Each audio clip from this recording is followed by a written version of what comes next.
এটা সম্পূর্ণরূপে মানুষের দুই হাতের কামাই, সম্পূর্ণ মানুষের দুই হাতের কামাই। মানুষের অন্যায় আচরণের কারণে, মানুষের উদ্যত অহংকারের কারণে আল্লাহ সুবহানাহু ওয়া তাআলা বারবার এই ধরনের দুর্যোগগুলো, এই ধরনের মহামারীগুলো মানুষের কাছে পাঠান। আপনারা ইতিহাস কেউ ভুলে যান নাই। আপনারা সবাই দেখেছেন কিভাবে গোটা পৃথিবীব্যাপী ইহুদি আর মুশরিকরা মুসলমানদের উপরে নির্যাতন চালিয়েছে, কি ঠিক কিনা? গোটা পৃথিবীব্যাপী ইহুদি মুশরিকরা মুসলমানদের উপরে কেমন ভাবে নির্যাতন নিষ্পেষণ চালিয়েছে আপনারা সবাই দেখেছেন। সম্মানিত উপস্থিতি, একটা মেয়ে, এই আপনার এই আফগানিস্তানের একটা মেয়ে যখন তার উপরে হামলা চালানো হচ্ছে, তখন সেই হামলাকারী হায়নাদের কাছে সে একটি রুটি চেয়েছে। ক্ষুধার্ত অবস্থায় একটা বাচ্চা, একটা শিশু, সে একটি রুটি চেয়েছে। তাকে রুটির পরিবর্তে তার মুখের ভিতরে ছুরি ঢুকিয়ে দিয়ে তাকে হত্যা করা হয়েছে। নাউজুবিল্লাহ। এই শিশু মরে যাওয়ার আগে আল্লাহর কাছে বলেছে, এদেরকে বলেছে যে তোমরা আমাকে রুটি দাও নাই, আমরা আল্লাহর কাছ থেকে রুটি চাইবো, আল্লাহ আমাদেরকে রুটি দেবে। আর তোমরা যে আচরণ আমাদের সাথে করেছো, এই তোমাদের সকলের কথা আমরা আল্লাহর কাছে বলবো। সুবহানাল্লাহ। সম্ভবত আল্লাহ সুবহানাহু ওয়া তাআলা সেই ছোট্ট শিশুদের আঘাত, তাদের ক্রন্দন আল্লাহ তাআলা শুনেছেন। গোটা পৃথিবী ব্যাপী আল্লাহ সুবহানাহু ওয়া তাআলা এই ধরনের মহামারী দিয়েছেন। যে মহামারী এখন চলতেছে, এটা কোনো মহামারী, এটা কোনো রোগ নয়, এটা আল্লাহর একটা পরীক্ষা, এটা আল্লাহর একটা আযাব। এই আযাব এবং গজব থেকে আমাদেরকে সকলকে এই সতর্কতা অবলম্বন করতে হবে। আবার পুনরায় আমাদেরকে ইসলামের দিকে ফিরে আসতে হবে। সম্মানিত উপস্থিতি, গোটা পৃথিবী ব্যাপী যখন এই ধরনের জুলুম নির্যাতন চলতেছে মুসলমানদের উপরে, অসহায় নির্যাতিত মুসলমানদের উপরে, আমরা মুসলমান নামধারী কিছু লোক আমরা বলেছি এটা তাদের আভ্যন্তরীণ বিষয়। আমরা বলেছি এটা তাদের আভ্যন্তরীণ বিষয়, সেখানে আমাদের নাক গলানোর কোনো বিষয় নাই। আমরা তাদের জন্য একটু আফসোস পর্যন্ত করি নাই। আল্লাহ তাআলা বলছেন, এই করোনা দিয়ে শুধুমাত্র মুশরিক ইহুদি বেঈমানদেরকেই মারবো না, এই করোনা দিয়ে মুসলমান নামক বহু মুনাফিককেও আমি শেষ করে দেব, বহু মুনাফিককেও শেষ করে দেব। এগুলো সব তাদের দুই হাতের কামাই। আল্লাহ সুবহানাহু ওয়া তাআলা আমাদেরকে শোনাতেন 30 নম্বর সূরা সূরাতুর রূমের 41 নম্বর আয়াত আল্লাহ তাআলা বলেন, যাহারাল ফাসাদু ফিল বাররি ওয়াল বাহরি বিমা কাসাবাত আইদিন নাস। জলে স্থলে অন্তরিক্ষে যেখানে যা দেখতে পাও, যত ধরনের বিপর্যয় দেখতে পাও, প্রাকৃতিক দুর্যোগ আর মহামারী দেখতে পাও, সব কিছু তোমাদের দুই হাতের কামাই। তোমাদের জন্যই তোমাদের উপরে বিপদ মুসিবতগুলো আপতিত হয়। সম্মানিত উপস্থিতি, এই জন্য আমাদেরকে সতর্কতা অবলম্বন করতে হবে। আমরা যারা মুসলমান, যারা নিজেদেরকে ইমানের দাবিতে দাবিবান করি, ইমানের দাবিতে বলিয়ান বলে মনে করি, যারা ইমানদার হিসাবে নিজেদেরকে মনে করি, আমাদেরকে সতর্কতা অবলম্বন করতে হবে। এবং যে মহামারী এখন চলতেছে, এই মহামারীকে আমাদের জন্য পরীক্ষা হিসেবে নিতে হবে। কি হিসাবে নিতে হবে বলুন? পরীক্ষা হিসেবে নিতে হবে। বিচলিত হওয়া যাবে না, আতঙ্কিত হওয়া যাবে না, বেহুশ একেবারে হুশ হারিয়ে ফেলা যাবে না। ধৈর্য সহকারে আল্লাহ সুবহানাহু ওয়া তাআলার পরীক্ষা হিসেবে এটা আমাদেরকে দিতে হবে। আল্লাহ তাআলা বলেছেন তিনি ইমানদারদেরকে অবশ্যই পরীক্ষা করবেন। পরীক্ষা করা ছাড়া, যাচাই বাছাই করা ছাড়া কোনো ইমানদারদেরকে তিনি জান্নাত দিবেন না। কি দিয়ে পরীক্ষা করবেন তিনি সেটাও বলে দিয়েছেন। আল্লাহ সুবহানাহু ওয়া তাআলা 2 নম্বর সূরা সূরাতুল বাকারা 155 নম্বর আয়াতে বলেছেন, ওয়ালা নাবলুওয়ান্নাকুম বিশাইইন মিনাল খাউফি ওয়াল জু'i ওয়া নাকসিম মিনাল আমওয়ালি ওয়াল আনফুসি ওয়াত তামারাত ওয়া বাশশিরিস সাবিরিন। ওয়ালা নাবলুওয়ান্নাকুম বিশাইইন মিনাল খাউফি, আমি তোমাদেরকে ভয় দিয়ে পরীক্ষা করব, ওয়াল জু'i, তোমাদেরকে ক্ষুধা দিয়ে পরীক্ষা করব, ওয়া নাকসিম মিনাল আমওয়ালি ওয়াল আনফুসি ওয়াত তামারাত, তোমাদের জান আর মালে ক্ষয়ক্ষতি করে আমি তোমাদেরকে পরীক্ষা করব। এরপর আল্লাহ কি বললেন? ওয়া বাশশিরিস সাবিরিন, যারা আমার এই পরীক্ষার মধ্যে ধৈর্য ধারণ করে অটল অবিচলভাবে টিকে থাকতে পারবে, ধৈর্যের সাথে পরীক্ষাকে মোকাবেলা করতে পারবে, তাদের জন্য সুসংবাদ। সুবহানাল্লাহ। তাহলে আমরা যদি নিজেদেরকে ইমানদার হিসেবে দাবি করি, এই করোনা ভাইরাসের কাছে ভাইরাস থেকে বিচলিত হওয়া যাবে, কোনো প্রকারের বিচলিত হওয়া যাবে না। এটা আল্লাহ সুবহানাহু ওয়া তাআলার পক্ষ থেকে একান্ত আমাদের উপরে পরীক্ষা হিসেবে নিতে হবে। কিন্তু আজকে যেটা দেখা যাচ্ছে সেটা হলো এই পরীক্ষায় আমরা কৃতকার্য হচ্ছি না, কৃতকার্য হতে পারছি না। আমার মনে হচ্ছে এই যে প্রেক্ষাপটগুলো বিশ্লেষণ করে আমি যেটা দেখতে পেলাম সেটা হলো মানুষ এই করোনা ভাইরাসের আতঙ্কে একেবারে বিহ্বল। মানুষের অবস্থা করোনা ভাইরাসের আতঙ্কে মানুষ এরকম অবস্থা মানুষের হয়ে গিয়েছে, মনে হচ্ছে মানুষ আল্লাহর চাইতে করোনাকেই বেশি ভয় পায়। ঠিক কিনা? ঠিক কিনা? মনে হচ্ছে আল্লাহর কাছেই বেশি ভয় পায়।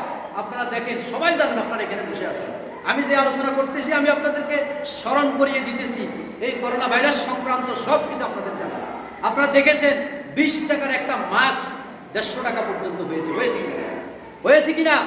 মাস্কের জন্য এত বেশি ব্যস্ত মানুষ, হ্যান্ড ওয়াশের জন্য এত ব্যস্ত, সাবানের জন্য এত ব্যস্ত, মনে হচ্ছে মাস্ক, হ্যান্ড ওয়াশ, সাবান আর কিছু আমাকে রক্ষা করবে। নাউজুবিল্লাহ, এগুলো আমাকে রক্ষা করবে। তার মানে এটা উল্টোটা চিন্তা করবেন না। এটা বলবেন না যে জমিউদ্দিন পাটোয়ারি মসজিদের খতিব সাহেব বলছে যে মাস্ক লাগানো যাবে না, হ্যান্ড ওয়াশ দিয়ে হাত ধোয়া যাবে না, সাবান দিয়ে হাত ধোয়া যাবে না। এটা আবার উল্টা মনে করিয়েন না। এগুলো অবশ্যই দরকার, এগুলো লাগবে, এগুলো ব্যবহার করা না জায়েজ নয়, কিন্তু শুধুমাত্র এগুলোর উপরে ডিপেন্ডেবল হলে চলবে, এগুলোর জন্য ব্যস্ত হয়ে গেলে চলবে না। এগুলোর উপরে, মাস্কের উপরে আর হ্যান্ড ওয়াশের উপরে ঈমান নিয়ে আসলে চলবে না। ঈমান রাখতে হবে কার উপরে? আল্লাহর উপরে। কারণ হলো এই পৃথিবীর সকল মাস্ক যদি আপনার মুখে লাগান আর সব যদি আপনি 24 ঘন্টা শুধু হাত হ্যান্ড ওয়াশ দিয়ে শুধু হাত পরিষ্কার করেন, আর আল্লাহ যদি আপনাকে করোনাকে হুকুম করে করোনা এই লোকটি কি নয়, তাহলে কি করোনা আপনাকে রক্ষা করতে পারবে কিনা? করোনা আপনাকে বাঁচাতে পারবে? আর আমি কিচ্ছু লাগাই নাই কিন্তু আমার তাওয়াক্কাল কার উপরে আছে? কিংবা আমি এগুলো সব লাগাইছি, লাগানোর পরেও বলছি আল্লাহ এগুলোর কোনো ক্ষমতা নাই আমাকে করোনা থেকে হেফাজত করার জন্য, তুমি আমাকে হেফাজত করবা, তোমার উপরে ভরসা রেখেই আমি এগুলো লাগিয়েছি, তাহলে করোনা আমাকে কিছু করতে পারবে? আল্লাহ সুবহানাহু ওয়া তাআলা এই কথাটাই আমাদেরকে শোনাচ্ছেন 6 নম্বর সূরাতুল আনআমের 17 নম্বর আয়াতে আল্লাহ তাআলা বলেন, ওয়া ইয়ামসাসকাল্লাহু বিদুররিন ফালা কাশিফা লাহু ইল্লা হুয়া ওয়া ইয়ামসাসকা বিখাইরিন ফাহুয়া আলা কুল্লি শাইইন কাদির। এই পৃথিবীর সবাই যদি তোমার ক্ষতি করতে চায় আর আল্লাহ যদি তোমার ক্ষতি করতে না চান, পৃথিবীর সবাই একত্রিত হয়েও তোমার একদিন ক্ষতি করতে পারবে না। আর এই পৃথিবীর সবাই যদি তোমার উপকার করতে চায় আর আল্লাহ যদি তোমার করতে চায়, তোমার অনুগ্রহ করতে চান, তাহলে তা প্রত্যাহার করার ক্ষমতাও পৃথিবীর মানুষের না। সুবহানাল্লাহ, আছে পৃথিবীর মানুষের, তা প্রত্যাহার করার ক্ষমতাও পৃথিবীর মানুষের। সম্মানিত উপস্থিতি, আজকে আমাদের ঈমান পরীক্ষার একটা অবস্থা এখন চলতেছে। কার ঈমানটা কত মজবুত, কার ঈমানটা কত উঁচু মানের, কার ঈমানটা কত শক্ত, কার ঈমান কত দৃঢ়, তা এখন বোঝা যাচ্ছে। সম্মানিত উপস্থিতি, বাংলাদেশের প্রেক্ষাপটের দিকে, বাংলাদেশের দিকে তাকালে পরিস্থিতিটা ভিন্ন রকম দেখা যায়। গোটা পৃথিবীর মানুষ আতঙ্ক, গোটা পৃথিবীর মানুষ। আপনারা চীন দেশের অবস্থা জানেন, গত 2-3 জুমা আগে চীনের প্রধানমন্ত্রী একটি মসজিদে চলে গেছে। মসজিদে গিয়ে খতিব সাহেবকে বলতেছে যে এই পৃথিবীতে যত উৎকৃষ্ট মানের যত ধর্ম আছে সবচাইতে উৎকৃষ্ট মানের ধর্ম ইসলাম ধর্ম। সুবহানাল্লাহ, কে বলতেছে? চীনের প্রধানমন্ত্রী বলতেছে। ওযু জানে না, গোসল কিভাবে ফরজ গোসল করতে হয় জানে না, নামাজের সূরা কারাত জানে না, টুপি একটা মাথায় দিয়ে মসজিদে গিয়ে মসজিদের এই খতিব সাহেব বলতেছে, এই খতিব সাহেব, আমি জানি আপনাদের ধর্মই শ্রেষ্ঠ ধর্ম, আপনারা পারেন একমাত্র এই মহামারী থেকে এই জাতিকে রক্ষা করার জন্য আপনি একটু হাত তুলে আপনাদের আল্লাহর কাছে দোয়া করেন, আল্লাহ যেন এই চীনের জাতিগুলোকে হেফাজত করে। আমিন, সুবহানাল্লাহ বলেন। বুঝা গেছে কিনা? গোটা পৃথিবী আজকে এরকম ব্যস্ত, এরকম হতাশ, কিন্তু বাংলাদেশের মধ্যে দেখা যায় না। গত 17 তারিখে ফেসবুকের মধ্যে দেখলাম, আমার বলতেও কষ্ট হয়, আমার গা শিউরে ওঠে, বাংলাদেশের মানুষের ভিতরে করোনা ভাইরাসের আক্রমণ করেছে সবাই বলতেছে, কিন্তু কোনো ফিলিংস এখনো বাংলাদেশের মানুষের ভিতরে দেখা যায় না। 17 তারিখে একটা মূর্তির সামনে কয়েকজন মুসলমান দাঁড়িয়ে কবর জিয়ারত করছে, সাথে দেখলাম একজন হুজুরও আছে, মাথায় আমাদের মতো টুপিও আছে, দাড়িও আছে, এরকম পাঞ্জাবি লম্বা গোল পাঞ্জাবিও আছে, মূর্তির সামনে দাঁড়িয়ে হাত উঠেছে। নাউজুবিল্লাহ। সম্মানিত উপস্থিতি, আর আমাদেরকেও ছাড়বে না। আমরা যারা এখনো আচরণ করতেছি আল্লাহর এই সৈনিকের সাথে, আল্লাহর এই সৈনিক আমাদেরকেও ছাড়বে না, আমাদেরকেও ছাড়বে না। আজকে বাংলাদেশে আপনারা দৃষ্টি প্রক্ষিপ্ত করেন, এখনো কি সুদের কিস্তি বন্ধ হয়েছে? হয়েছে? সুদের কিস্তি কি এখনো বন্ধ হয়েছে? কথা বলেন না, কারণ আপনারা অনেকে হয়তো আছেন সুদের কিস্তির সাথে। সুদের কিস্তি বন্ধ না করলে আপনাকে আর আমার বাংলাদেশ কেউ ছাড়বে না। এখনো যে অশ্লীল টিভির সিরিয়ালগুলো টিভির মধ্যে আছে, সেগুলো কি এখনো বন্ধ হয়েছে? বন্ধ হয়েছে কিনা? ফেসবুক খুললে দেখা যায় বাংলাদেশের তরুণীরা মাস্ক পরেছে করোনা ভাইরাস থেকে বাঁচার জন্য, সকলের বুক খোলা, মাথা খোলা। নাউজুবিল্লাহ। বুক খোলা, পর্দা নাই, বেপর্দা এখনো চলতেছে। এখনো টিভির বাজে সিরিয়ালগুলো বন্ধ হয় নাই, এখনো সুদের কিস্তি বন্ধ হয় নাই, এখনো আমরা জুমার মুসল্লি আর ফজরের মুসল্লি এখন এক হয় না। বুঝছে আপনার মুসল্লি কয় কাতার হয়? এক কাতার হয় না। তাহলে কোথায় ভয় আমাদের? ছাড়বে না, ছাড়বে না, ছাড়বে না, এই করোনা ভাইরাস ছাড়বে না। আজকে যে মুসল্লি এখন আমি দেখতেছি, এই মুসল্লি দেখার কথা ছিল 12টা বাজে, 12টায় দেখার কথা ছিল। করোনা করোনা নিয়ে সবাই ব্যস্ত, সবাই পাগল, সবাই মাস্ক কেনার জন্য পাগল। আল্লাহর সাথে কোনো সম্পর্ক নাই, কোনো সম্পর্ক নাই। করোনা আমাদেরকে ছাড়বে না। সাবধান হয়ে যান, সতর্ক হয়ে যান করোনা থেকে বাঁচার জন্য। খোদার কসম করে বলি, এই করোনা কোনো রোগ নয়। ওলামা একরাম বলতেছেন এটা কোনো রোগ নয়, এটা আল্লাহর গজব। এই গজব আল্লাহ মানুষের পাপের কারণে দিয়েছেন। এই গজব আবার নির্মূল করবেন। মানুষ যখন তাওবা করে পুনরায় আবার ফিরে আসবে, তখন এই গজব যাবে। এর আগে গজব যাবে না, এর আগে এটা যাবে না। এটা কোনো ওষুধ নাই, আজও পর্যন্ত কোনো ওষুধ আবিষ্কার হয়েছে? এটা দেখছে কেউ? মানুষে এটা চিহ্নিত করে, সর্দি হবে, কাশি হবে, গলা ব্যথা হবে, এই হবে, জ্বর হবে, আগুন পাবো, এগুলো মানুষেরা বলে। এখনো কেউ চিহ্নিত করতে পেরেছে? এটা আমাদের পাপের প্রশ্ন, এটা আমাদের পাপের প্রশ্ন। আমাদেরকে করোনা থেকে বাঁচতে হলে পুনরায় আবার ইসলামের দিকে, পুনরায় আবার কোরআন হাদিসের দিকে তওবা করে, খালেস ভাবে তওবা করে আবার ফিরে আসতে হবে। আল্লাহ রাসূল সাল্লাল্লাহু আলাইহি ওয়াসাল্লাম বলেছেন, ওই এলাকায় মহামারী এবং দুর্যোগ দেখা দেয় যেই এলাকার মানুষ সবচাইতে বেশি পাপ কাজের মধ্যে নিমজ্জিত হয়ে যায়। আবার আল্লাহ তাআলা সেই এলাকা থেকে দুর্যোগ উঠিয়ে নেবেন, সেই এলাকা থেকে মহামারী উঠিয়ে নেবেন। মানুষগুলো যখন আবার পুনরায় তওবা করে আবার আল্লাহর দিকে ফিরে আসবে। বিশ্বাস হয় কথা? বিশ্বাস হয়? বিশ্বাস হয় কিনা? তাহলে আমরা আমাদের মধ্যে এখন কোনো পরিবর্তন দেখা যাচ্ছে না। আমাদের পরিবর্তন, আমূল পরিবর্তন আনতে হবে। এই করোনা ভাইরাস থেকে রক্ষার জন্য সর্বপ্রথম আমি যদি এখন প্রশ্ন করি, গত এক সপ্তাহে কিন্তু আমরা সবাই করোনা ভাইরাসে আক্রান্ত, সবাই বলা সবাই ভয়ে ভীতস্ত। করোনার ভয়ে, আল্লাহর ভয় নাই। কার ভয়ে? করোনার ভয়ে, আল্লাহর ভয় নাই। যদি আল্লাহর ভয় থাকে, এই যে এখন যে মুসল্লি আছে, এই মুসল্লি 5 ওয়াক্ত নামাজ হবে, 5 ওয়াক্ত হবে। ফজরে এই মুসল্লি দেখা যাবে, ফজরে তো এক কাতার হবে না, 2 কাতার হবে না।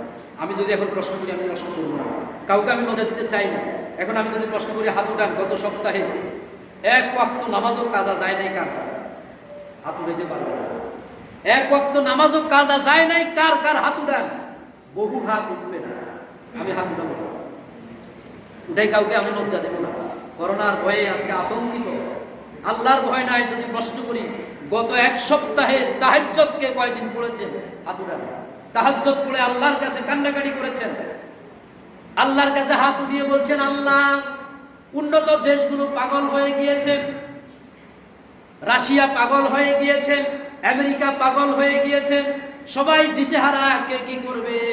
উন্নত দেশগুলো এই করোনার আতঙ্কে শেষ, আর আমাদের এই ছোট্ট বাংলাদেশ, গরিব দেশ, করোনার সাথে মোকাবেলা করার মতো অবস্থা আমাদের না। আছে কিনা? আছে কিনা আমাদের? সম্মানিত উপস্থিতি, বাংলাদেশের আয়তনের তুলনায় বাংলাদেশ ছোট্ট দেশ। যদি করোনা এখানে, এখন ইতালিতে যে পরিস্থিতি, প্রতিদিন 300, 350 ইতালিতে মারা যাচ্ছে, প্রতিদিন মারা যাচ্ছে, প্রত্যেক দিন গোটা পৃথিবীর মধ্যে হাজার হাজার মানুষ মারা যাচ্ছে। এইভাবে যদি বাংলাদেশে ধরে, বিশ্বাস করেন খোদার কসম, মাটি দেওয়ারও সুযোগ পাবেন না, গা গোসল দেওয়ারও সুযোগ পাবেন না। জানাজা দেওয়ারও সুযোগ পাবেন না, ঘরে মরে ঘরেই পচে ঘর থেকেই গন্ধ বের হবে। বাংলাদেশের যে পরিস্থিতি, ঠিক কিনা বলেন? ঠিক কিনা? সতর্ক হয়ে যান। এখনো আল্লাহ বাংলাদেশকে সেফ রেখেছে করোনা থেকে, এখনো আল্লাহ বাংলাদেশকে হেফাজত করেছে। শুকরিয়া আদায় করেন, সেজদায় অবনত হয়ে যান, আল্লাহর কাছে মাথা ফেলে দেন, মাথা নত করে ফেলেন, মনের ভিতর থেকে সব শয়তানি দূর করে ফেলেন। না হলে আমাদের বাঁচার উপায় নেই, আমরা বাঁচতেই পারবো না। আমাদের যে জনবহুল দেশ, আমাদের আয়তনের তুলনায় ফিফলার মতো আমাদের দেশে জনসংখ্যা, ফিফলার মতো জনসংখ্যা। কিয়ামতের আরেকটা দৃশ্য তো দেখা যায় এখান থেকে, যাই কিনা বলেন? কোন দৃশ্যটা? কেউ কাছে যেতে পারে না, আত্মীয়রা পর্যন্ত আত্মীয়দের কাছে যেতে পারে না, কারণ তাকেও করোনা গ্রাস করবে। কথা ঠিক কিনা? এই জন্য সম্মানিত উপস্থিতি, এটাও কিয়ামতের একটা আলামত। কিয়ামতে যেরকম আপনজন আপনকে চিনবে না, আল্লাহ সামান্য একটা করোনা দিয়ে এখন দেখা দিয়েছে। দেখো এখনই এই করোনার ভয়েই আপনজন আপনজনকে চিনে না, কিয়ামতে চিনবে কোত্থেকে? কার জন্য সুদের ব্যবসা করতেছেন, কার জন্য সুদি টাকা ইনকাম করতেছেন, কার জন্য অবৈধ পথে সম্পদ ইনকাম করতেছেন, কার জন্য বাড়ি গাড়ি করতেছেন, কার জন্য সমস্ত জীবনটাকে শেষ করে দিচ্ছেন, কার জন্য এত শ্রম দাম দিচ্ছেন?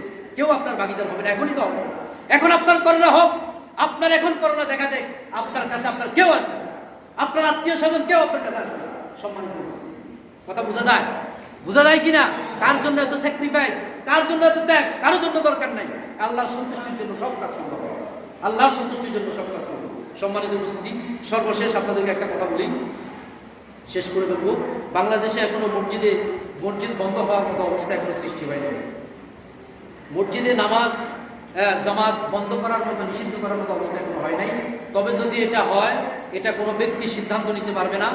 এটা বিশেষজ্ঞ ডাক্তার যারা, এরা বসে হক্কানি ওলামায়ে কেরামদের সাথে বসে পরামর্শ করে তারপরে হক্কানি ওলামায়ে কেরাম যে সিদ্ধান্ত দেন, এটা এমনি জায়েজ আছে। একবার হযরত আব্দুল্লাহ ইবনে ওমর রাদিয়াল্লাহু তাআলা আনহু আযান দিচ্ছেন মসজিদে, আযান দেওয়ার পরে রাসূল সাল্লাল্লাহু আলাইহি ওয়াসাল্লাম তাকে বলেছেন, তখন প্রচন্ড শীত ছিল, এত শীত যে মানুষ যদি বেরিয়ে আসে তাহলে মানুষের হয়তো অনেক বেশি ক্ষতিগ্রস্ত হবে। এই জন্য হযরত আব্দুল্লাহ ইবনে ওমর রাদিয়াল্লাহু তাআলা বলেছেন যে আপনারা সবাই ঘরে নামাজ পড়েন। সেটা অবস্থার আলোকে দেখা দেবে, সেটা কোনো ব্যক্তি বললে ব্যক্তির কথা শোনা যাবে না। এটা ওলামায়ে কেরামদেরকে নিয়ে বিশেষজ্ঞ ডাক্তাররা একমত হয়ে যদি এই সিদ্ধান্ত গ্রহণ করে যে মসজিদে জামাত না করে তাহলে বাড়িতে পড়েন, আপনার হৃদয় তো মসজিদের সাথে জুড়ে আছে, আপনি বাড়িতে নামাজ পড়লেও সওয়াব আপনি পেয়ে যাবেন। এই জন্য আমাদেরকে বেশি তাড়াহুড়ো করা যাবে না। দৈনন্দিন নিত্য নিয়ত আমাদের যে দোয়াগুলো আছে, যেমন বিসমিল্লাহিল্লাযী লা ইয়াদুররু মা ইসমিহি শাইউন ফিল আরদি ওয়ালা ফিস সামাই ওয়া হুয়াস সামিউল আলিম, সবগুলো দোয়ার অর্থ আছে এবং খুব মহত্বপূর্ণ দোয়া। আমরা এগুলো সবসময় বলি, হাসবুনাল্লাহু ওয়া নি'মাল ওয়াকিল নি'মাল মাওলা ওয়া নি'মান নাসির। এরপর আমরা বলি লা ইলাহা ইল্লা আনতা সুবহানাকা ইন্নী কুনতু মিনাজ জালিমিন। ঘর থেকে বের হওয়ার সময় আমরা সবাই বলি বিসমিল্লাহি তাওয়াক্কালতু ওয়া আলাল্লাহ, আল্লাহর উপরে তাওয়াক্কাল করে নামলাম, এবার বাইরে সুগার চাই। কথা ঠিক কিনা? এইভাবে করে দোয়াগুলো বলবেন। আর যে দোয়াটা এখন নিত্য নিয়ত সবাই পড়তেছে, আল্লাহুম্মা ইন্নী আউযু বিকা মিনাল বারসি ওয়াল জুনুনি ওয়াল জুযাম ওয়া মিন সাইয়্যিল আসকাম, এই দোয়াগুলো আমরা পড়ি। আর যদি সম্ভব হয়, ওই যে আপনার এই আজওয়া খেজুর খাওয়ার জন্য বলছে, কিন্তু আজওয়া খেজুর সম্পর্কে আল্লাহ রাসূল সাল্লাল্লাহু আলাইহি ওয়াসাল্লাম বলেছেন যে প্রতিদিন সকালবেলা 7টা আজওয়া খেজুর খাবে, তার ভেতরে কোনো মহামারী প্রবেশ করবে না, কোনো রোগ প্রবেশ করবে না, এমনকি বিষ খেলে তার বিষটা পর্যন্ত হজম হয়ে যাবে। এখন আজওয়া খেজুর আমাদের এই গরিব দেশ, আমাদের জন্য অনেক জনবহুল, আজওয়া খেজুরের দাম 3000 টাকা, যাদের সাধ্য আছে তারা খাবে। আমরা একটা সহজলভ্য জিনিস খেতে পারি, যে জিনিস সম্পর্কে আল্লাহ রাসূল সাল্লাল্লাহু আলাইহি ওয়াসাল্লাম বলেছেন মৃত্যু ব্যতীত আর সকল রোগের ওষুধ, সেটা কি বলেন তো? কালিজিরা। সেটা কি? কালিজিরা। আমরা প্রত্যেকদিন সকালবেলা কালিজিরা খেতে পারি। আর সার্বক্ষণিক সবচেয়ে বড় কথা ভাই, আপনাদেরকে হৃদয় উজাড় করে বলি, ভাই আপনারা এখন যেরকম মসজিদে সবাই উপস্থিত হয়েছেন, আপনারা যদি 12টার দিকে 12:30টার দিকে আজানের সাথে সাথে এরকম উপস্থিত হতেন, বিশ্বাস করেন আল্লাহ আমাদের উপরে খুশি হয়ে যেত। করোনা আমাদের কিচ্ছু করতে পারতো না। আমরা এখনো ভাই সোজা হতে পারি নাই, আমাদের হৃদয় থেকে এখনো শয়তানি যায় না, আমাদের হৃদয় থেকে এখনো মুনাফিকি যায় নাই। সবকিছু ছেড়ে দেন। এই রোগ থেকে বাঁচার সর্ব উৎকৃষ্ট উপায় হলো আল্লাহর সাহায্য। আল্লাহর সাহায্য ছাড়া এই মহামারী থেকে বাঁচার কোনো উপায় নাই। আল্লাহকে আমরা কঠিনভাবে আবার আঁকড়ে ধরবো। আল্লাহ সুবহানাহু ওয়া তাআলা যেন করোনা নামক ভাইরাস থেকে গোটা পৃথিবীর সকল মুসলমানদেরকে হেফাজত করেন। আমিন।